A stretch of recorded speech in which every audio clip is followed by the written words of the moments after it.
Eh bien, mes frères et sœurs, que le Seigneur vous bénisse, que le Seigneur vous garde. Alléluia. Béni soit le nom du Seigneur. L'Éternel sauve. Alléluia. Oui, gloire au Seigneur. Il nous a sauvés de toutes les choses eh bien, que nous avons commis depuis que nous sommes nés, et que le péché d'Adam était tombé sur nous. Par un seul homme, le péché est rentré dans le monde, la parole de Dieu nous dit, mais par un seul homme, Christ. Alléluia, le péché a été ôté. Bien sûr, s'il a été ôté, c'est parce que le Seigneur, il est l'agneau qui ôte le péché du monde. Alléluia, et nous l'avons reconnu, et nous l'avons, eh bien, dans notre cœur. C'est pour ça que le baptême de Jean, c'était un baptême de repentance.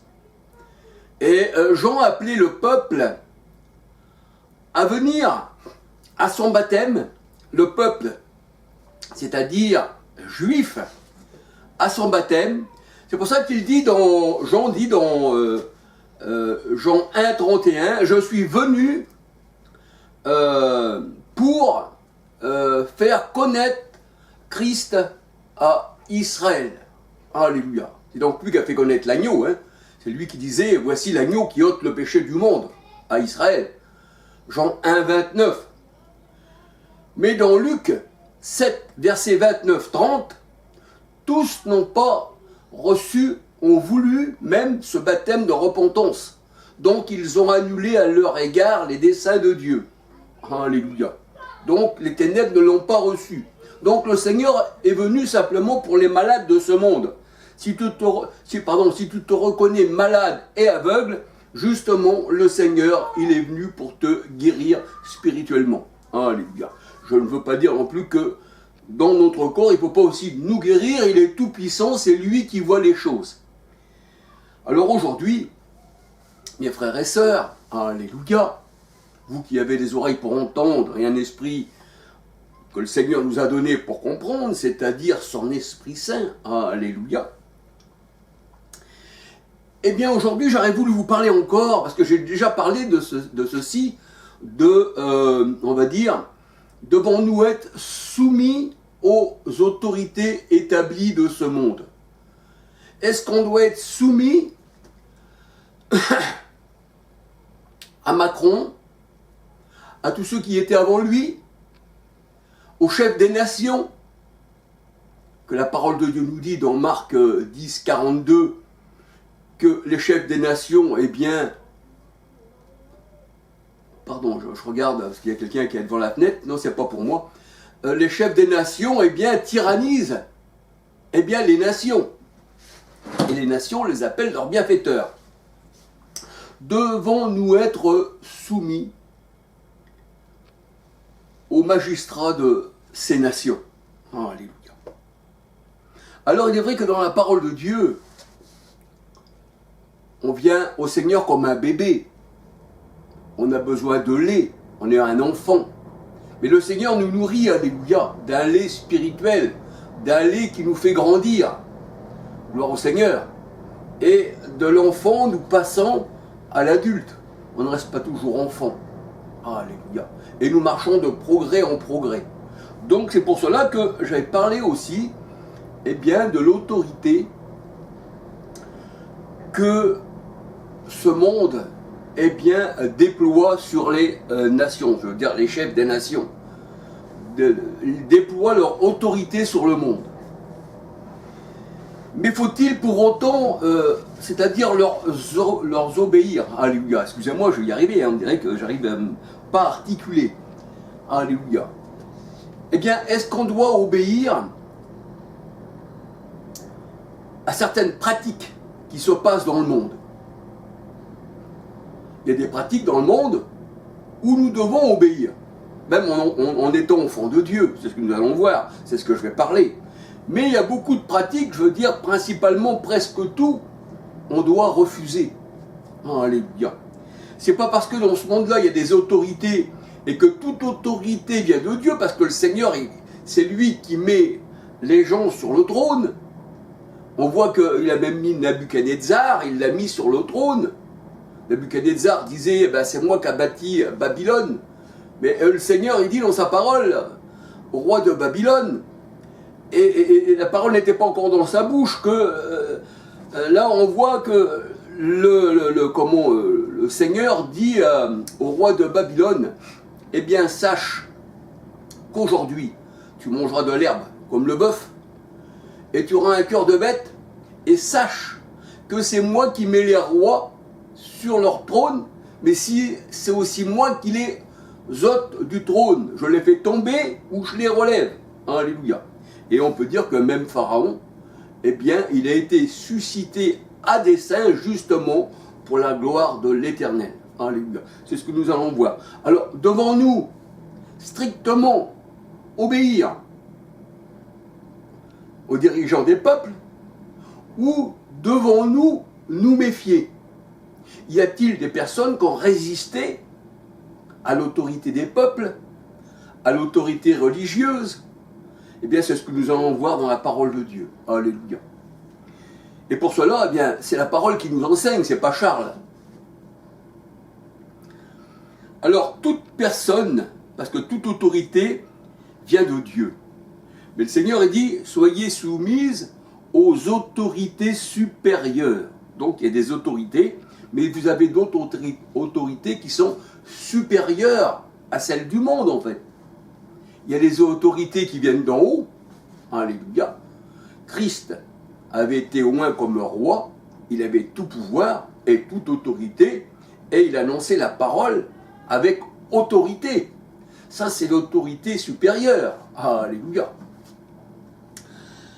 Alors que toute personne soit soumise aux autorités supérieures, car il n'y a pas l'autorité qui ne vienne de Dieu. C'est pour cela, celui qui s'oppose à l'autorité de Dieu résiste à l'ordre que Dieu a établi. L'autorité, la parole de Dieu nous dit, c'est le magistrat. L'autorité, c'est le magistrat. On peut dire aussi c'est l'ancien. L'autorité, c'est le magistrat, c'est l'ancien. Nous savons que l'ancien, dans la parole de Dieu, ça veut dire beaucoup de choses. Dieu a établi des anciens dans chaque église. Donc c'était l'autorité de l'église. Alléluia. Il y a aussi dans ce monde-là des magistrats. Mais si on veut vraiment s'arrêter sur ces magistrats, sur ces tribunaux, sur tout ce qu'ils font, comme le ministre de la Justice, Moretti, eh bien, nous voyons qu'il fait des choses qui ne sont même pas dignes d'une justice. Il devrait même être jugé pour ce qu'il fait. Donc, nous voyons qu'il y a la justice d'en haut, mais il y a aussi la justice d'en bas. Devons-nous être soumis à la justice d'en bas?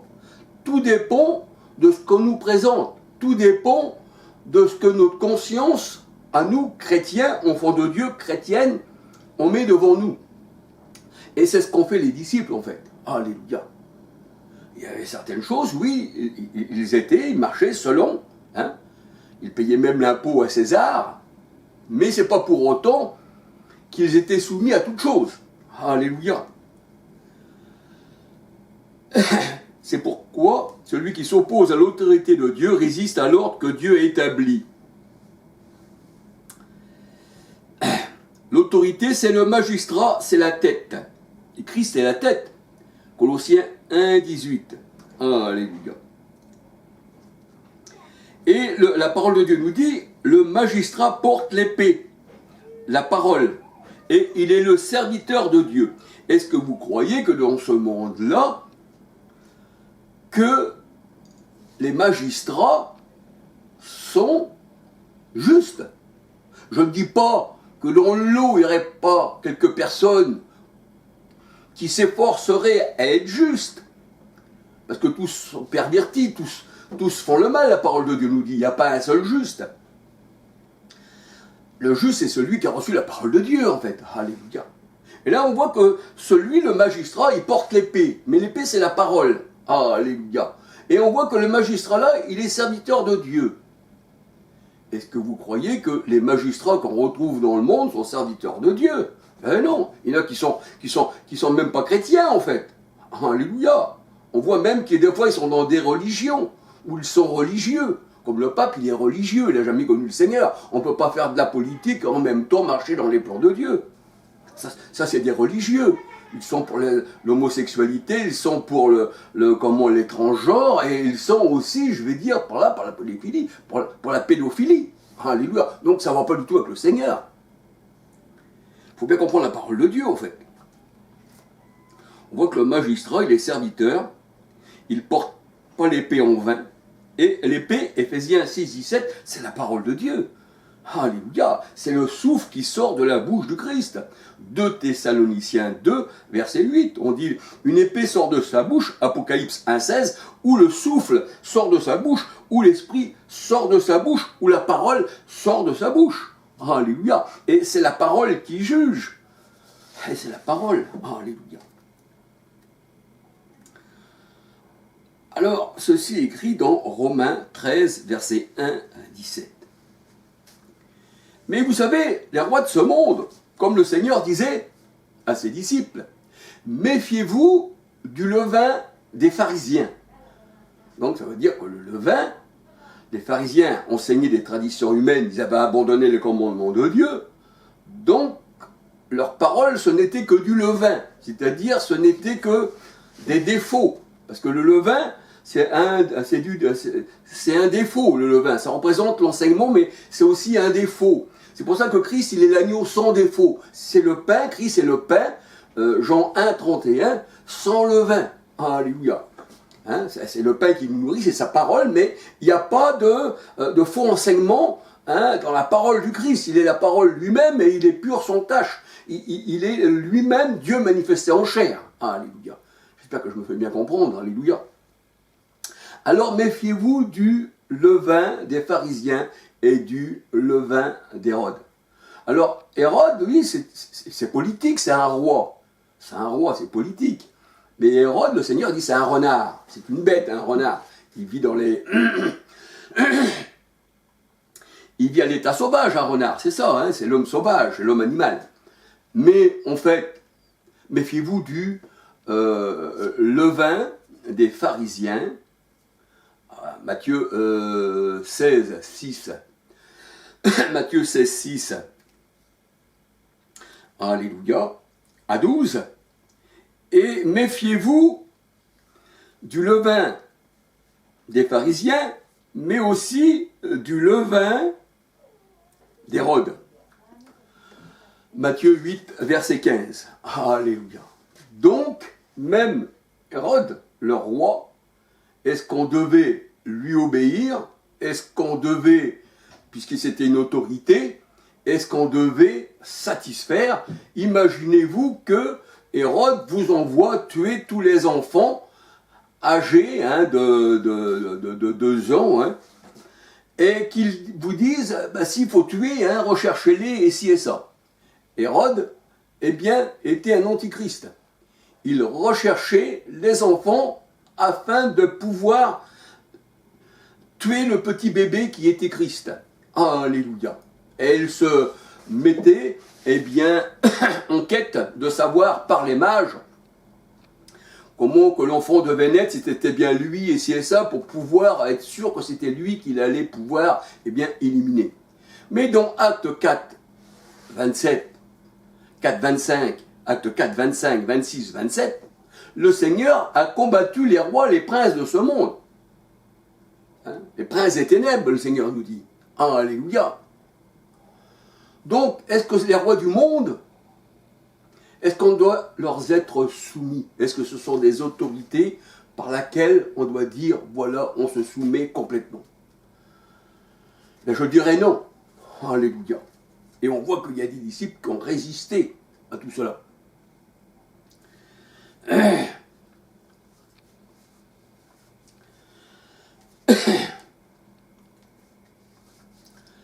Alors, il est vrai que celui qui s'oppose à l'autorité de Dieu, que Dieu a établie, résiste à l'ordre que Dieu a établi. Mais là, on voit qu'il y a de l'ordre que Dieu a établi. Dieu n'a pas établi le désordre, comme nous voyons aujourd'hui, le désordre qui se trouve parmi les rois des nations.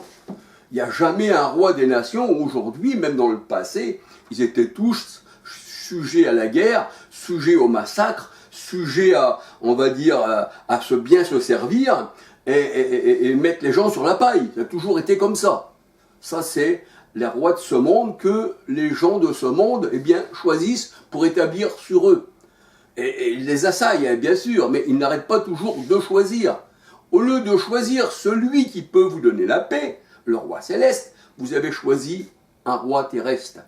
Comme 1 Samuel 8 nous dit dans la parole de Dieu, le peuple a rejeté l'Éternel, son roi, pour se choisir un roi, comme toutes les nations, un roi terrestre. Mais le Seigneur dit, ce roi-là, je vous préviens, prendra tout ce que vous avez de plus beau, vos fils, vos filles, les prémices de tout, et vous serez esclaves. Mais non, nous on le veut, on le veut.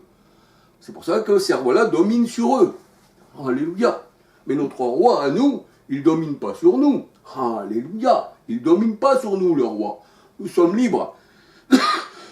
Et nous sommes rois avec notre roi parce que il nous a fait avec lui roi et sacrificateur. On partage la royauté avec lui. Donc on n'est pas esclave puisqu'on est roi avec le Christ. Alléluia. C'est ce que je vois écrit dans la parole du Seigneur. Hein.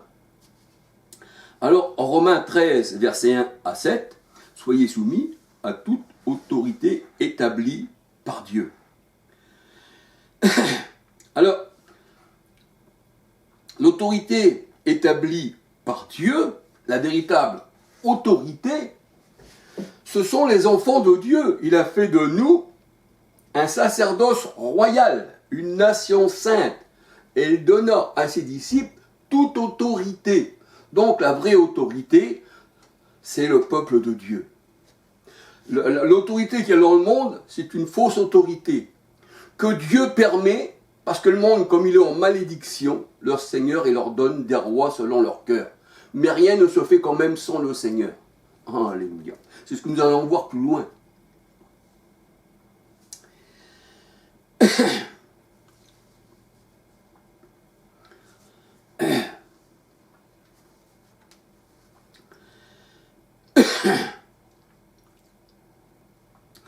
Alors, dans la parole de Dieu, il est dit, le magistrat, c'est la tête. Ésaïe 9, 14, 15. Le prophète qui enseigne le mensonge, c'est la queue. Donc là, on nous parle d'un magistrat, qui est la tête. Donc c'est aussi un prophète, hein, le magistrat. Et la queue, c'est le faux prophète. Et le magistrat, c'est la tête. Et la tête, Colossiens 18, c'est Christ aussi. Alléluia. Gloire au Seigneur. Il est la tête. Et c'est pour ça que Christ étant la tête, il porte l'épée, il est le serviteur. Hein, ça ceci est spirituel. Alléluia. Apocalypse 19, 15, il porte l'épée. Hébreux 4, verset 11, 12, Éphésiens 6, 10 à 17, Colossiens 1, verset 15 à 19, Colossiens 2, 10, 1 Pierre 3, 22. Gloire au Seigneur. Alors, non seulement le Seigneur, il est le roi des rois et le Seigneur des seigneurs, c'est-à-dire qu'il est notre roi, et nous sommes seigneurs et rois, et avec le Seigneur, nous sommes une race royale, une race de seigneurs avec le roi, c'est-à-dire que Christ, il est le roi des Juifs, et nous sommes juifs, eh bien, de cœur. Alléluia, c'est ce que nous dit la parole de Dieu dans Romains 2, versets 27, 28, 29. Le vrai juif, c'est celui qui est circoncis du cœur. Colossiens 11, par la main du Christ. Donc nous sommes juifs. Et comment on va dire, comment je pourrais dire, le chandelier, hein, le chandelier qu'on retrouve dans Apocalypse 1, si on lit Apocalypse 1, ça représente l'église du Seigneur. Ça représente la Ménorah, ça représente les chrétiens, ça représente les 7 églises du Seigneur. Alléluia. Et Christ se tient au milieu des 7 églises. Alléluia. Donc, Le Seigneur est le roi des rois, c'est-à-dire notre roi. Alléluia. Et il est le Seigneur. Il est le roi et Seigneur. Et nous sommes rois et seigneurs avec Christ. Apocalypse 17, verset 14. Apocalypse 19, verset 16. Et nous avons aussi reçu l'onction pour être roi et sacrificateur, comme Christ, homme, a reçu l'onction, acte 10,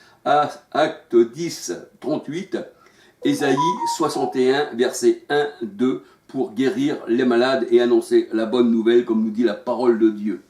Alléluia. Nous avons aussi reçu l'onction. Et il a fait de nous un royaume de sacrificateurs, une race royale. Apocalypse 5, 9, 10. Un saint sacerdoce, 1 Pierre 2, 9, 10. Alléluia. Apocalypse 26 et Apocalypse 1, verset 6. Et l'autorité que le Seigneur, en étant homme, a reçue de son Père, qui est l'Esprit, alléluia, eh bien, il la transmet à ses serviteurs, à ses élus. Alléluia. C'est-à-dire à nous, en fait. Matthieu 10, verset 1, Luc 10, verset 1, 17, 18, 19, 20, 2 Corinthiens 10, verset 8. Alors, qu'est-ce qu'il est dit dans 2 Corinthiens 10, verset 8? On va regarder. Alléluia.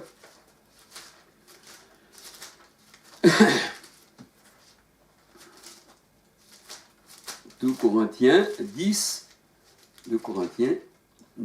verset 8. Et voilà ce qu'il est dit. Et même si je me glorifiais un peu trop de l'autorité que le Seigneur nous a donnée pour notre édification, et non pas pour notre